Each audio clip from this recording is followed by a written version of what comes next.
Okay guys, this is part 2 of the look at the Greenbelt Disaster at Highway 380. That's just east of Denton, Texas. And this thing's all signed off. You know, it's got signs everywhere saying do not enter, but they don't make it that hard. But do not enter.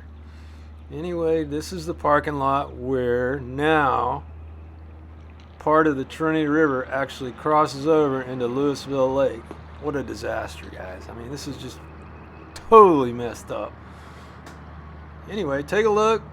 Let me know what you want to do to help out in getting this thing fixed, and I'll be glad to talk and listen to you.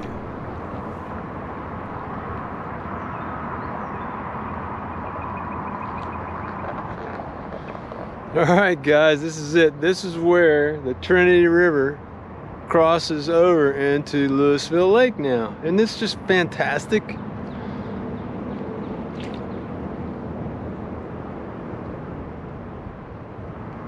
I think it's just beautiful. It's just beautiful. The parking lot.